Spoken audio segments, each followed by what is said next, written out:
Bienvenidos al canal de apoyo escolar en matemáticas para alumnos de primaria y secundaria.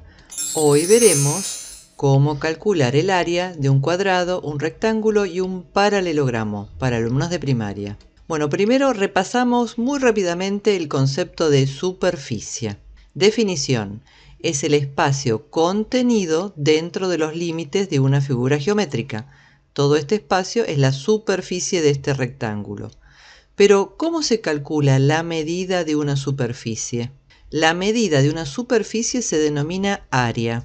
A veces área y superficie se lo entienden como sinónimos y no hay problema, pero la definición de la medida es área. Hay que tener en cuenta dos dimensiones para calcular el área de este rectángulo: el largo y el ancho.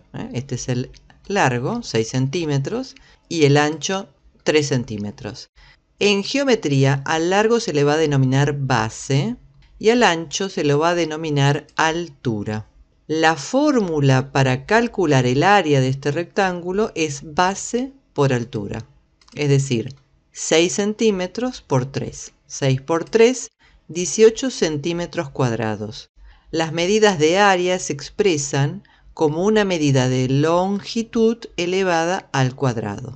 Hay algo muy importante que destacar, que la relación entre la altura y la base es una relación de perpendicularidad. ¿Qué quiere decir?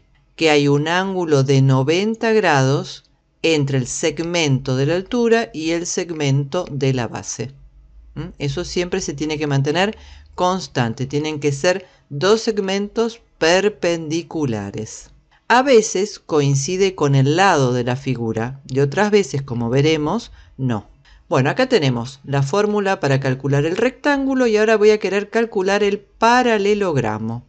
El paralelogramo también es un cuadrilátero, con la diferencia que en el rectángulo los ángulos interiores son rectos y acá son dos ángulos agudos y dos obtusos. Las medidas que voy a tomar para calcular la superficie van a ser las mismas. La altura va a ser la misma que el rectángulo y la base también. Pero la altura no va a coincidir con el lado. Acá sí coincidía, acá no. La altura del paralelogramo es el segmento perpendicular a la base, perpendicular, es decir, con un ángulo de 90, que pasa por el vértice opuesto. Acá está el vértice opuesto. Acá coincidía con el lado, acá no coincide con el lado. Bueno, aclarado esto, la superficie que vamos a calcular sería este rectángulo. ¿Qué pasa con esta parte que sobra acá? Es la misma que falta de este lado. Por lo tanto, en la fórmula base por altura, va a compensar la parte que falta con la parte que sobra. Y así vamos a aplicar la misma fórmula del rectángulo en el paralelogramo. Pasemos a la fórmula del cuadrado. Tenemos la base y la altura, pero con una pequeña diferencia. Base y altura miden lo mismo, porque el cuadrado, a diferencia del rectángulo, tiene todos sus lados iguales. Mantiene la relación perpendicular entre base y altura, porque sus ángulos interiores, tanto en el cuadrado como en el rectángulo, sus ángulos interiores todos miden 90 grados. Por lo tanto, voy a aplicar la misma fórmula base por altura. 3 por 3, 9 centímetros cuadrados. Pero a veces la fórmula esta aparece como lado por lado, porque como miden lo mismo, puedo aplicar esta fórmula. O lado al cuadrado, porque como las dos tienen la misma medida, es la multiplicación de dos factores iguales. Cuando yo multiplico dos factores iguales, también los puedo elevar al cuadrado.